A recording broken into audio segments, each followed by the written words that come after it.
Kung maaaring ulitin ang ulitin, nais kong malaman mo, ika'y bahagi na ng buhay ko.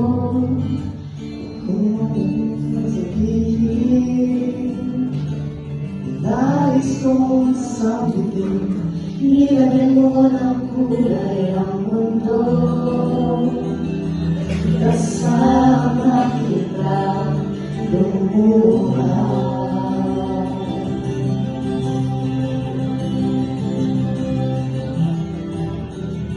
Dahil sa'yo ako'y may pag-asa. Ang awitin ito ay para sa'yo.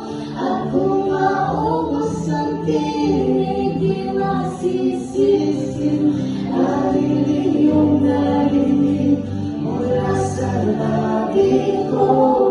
Salamat, salamat, oh yeah. Sa iyong narinig ito ang amin, ikaw ay naalala sa akin. Ang ulitin ko'y iyong bibig, at kung marinig ang alangin, dahil ikaw naroon, hindi na makakataon. At masabi sa'yo ng harapan.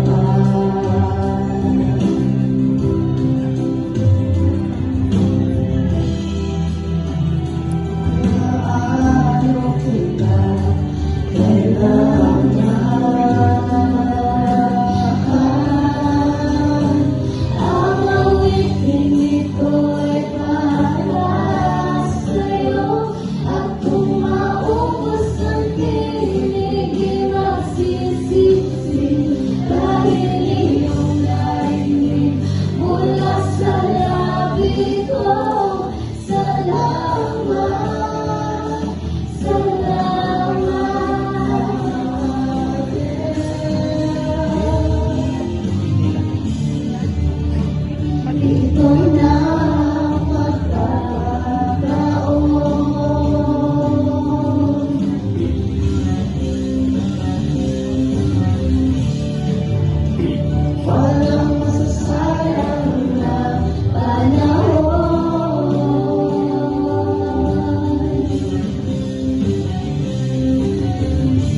unconditional love and unparalleled support they give us, we would also love to hear their response. To give a message of response, may we hear from our parent representative, Dr. Bryant S. Arante. One per teacher or staff. One per teacher and staff.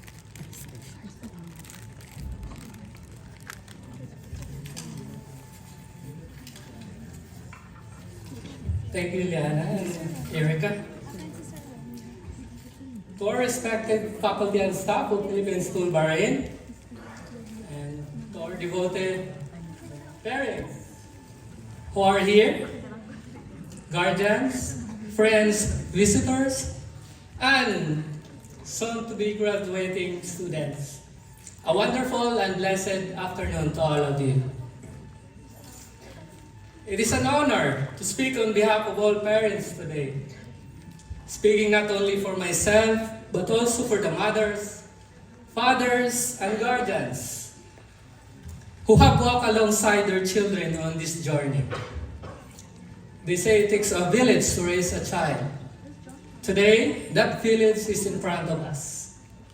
It is made up of parents, teachers, friends, and each one playing an important role in shaping who our children are today. Let me begin by expressing my deepest thanks to the teachers and staff. I speak not only as a parent, but as an educator myself. I understand the weight you carry, the lesson plans, assessments, the countless papers to check, but beyond that, the silent responsibilities. The moment when you go beyond your role to be a second parent, this day is not only for parents, it is for you too. You don't just teach, you build lives. And now, as your students prepare to take their next step, you've guided, supported, and loved like your own is never easy. But please know this, the impact you've made will stay for them for the rest of their lives. And that we say thank you and deeply and sincerely. To the Philippine School Bahrain, thank you for raising a competent and responsible individuals. I can speak from the experience, seeing these values reflected in my own children, who have grown with PSB over the years.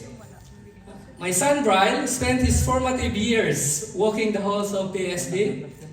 He left Bahrain carrying with him not just knowledge, but the four values that define this institution: competence, creativity, commitment, and compassion.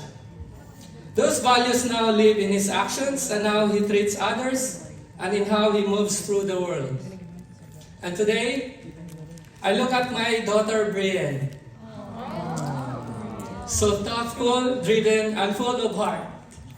And I know it is because of the home the Philippine School Bahrain has been to her.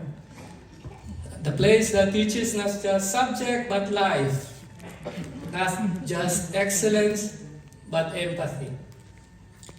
To our dear soon-to-be graduates, congratulations. As graduation day nears, the culmination of all your hard work and effort grow near as well. Your sleepless nights, quizzes, challenging projects, and even tears finally lead to something beautiful. Speaking as a parent, I have seen up close the weight that comes from being a grade 12 student. I've seen my daughter Brienne working late at night, pouring her heart into every project, stressing over deadlines, yet still managing to show up every day with perseverance. I know this is just a single experience. Every student here has faced their own challenges. And all of you push through, that effort deserves to be recognized. But let me also say this, no matter how life takes you, your grades doesn't define you. They are part of your story, yes, but not as the whole story. What matters more is your heart, your kindness, your ability to treat others with respect. Because that, not your medals or your rank, is what will carry you through life. So thank you. Thank you for recognizing the hard work of your parents, not just through words, but through the efforts you have shown last today. To say I am proud would not even begin to describe how I truly feel. And to my fellow parents, the success of all our hard work and sacrifices is nearing. I see you, and I know the mothers who rise before the sun, preparing lunches and uniforms. I know the fathers who drop their children off at school, adjusting their schedules to be there, even for a quick goodbye. I see the single parents doing it all, juggling work at home and with the unbelievable strength. I see the parents who provide the work tirelessly, those who do anything it takes to make ends meet. Different families face different struggles in life, but still we show up. We endure. We keep going. Not for recognition, but for our children. This is what Gratitude Day is all about. Looking around and realizing that none of this was done alone. Behind every graduate is a village, a team, a family. And for every moment, every lesson, every silenced act of love, we are grateful. So once again, from one father, one teacher, and one member of this PSD family, thank you. Thank you for shaping lives. Thank you for believing in the potential in every child. And to our graduates, soon to be, fly high, stay grounded, and never forget where you began. Above all, to God be the glory for every strength He gave us, for every answered prayer, for every door He opened. He gave thanks. May He continue to guide each of you as you step into the next chapter of your lives. Maraming salamat and congratulations, Philippine School, Berlin, Class of 2022.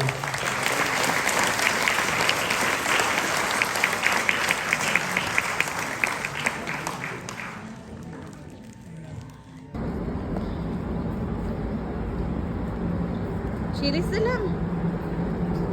Hi.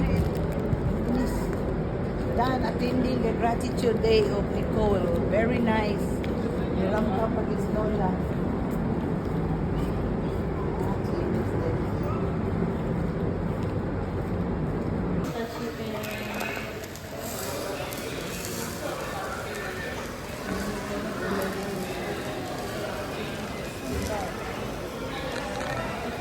Yan.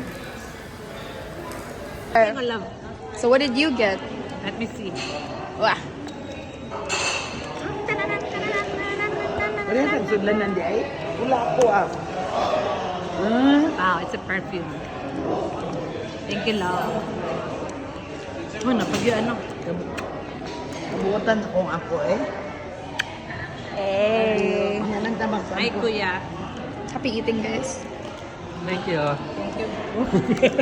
How about you, Pa? What did you get from Rian as a gratitude gift? I bought it.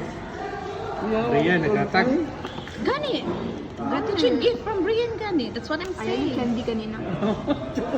Yan lang, Bian. Nakag-cute ay. So ka na pa. Guess what's that? Guess what's that? Hala, uy. Kasi your old one is old.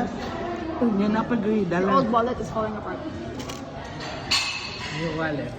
Ay. Thank you, babe. Nasunod yan. Napag price. Ako pa din pagkawas. Thank you for my gift, Apo. You made me happy. You're at Gratitude Day. Very surprise. Love you.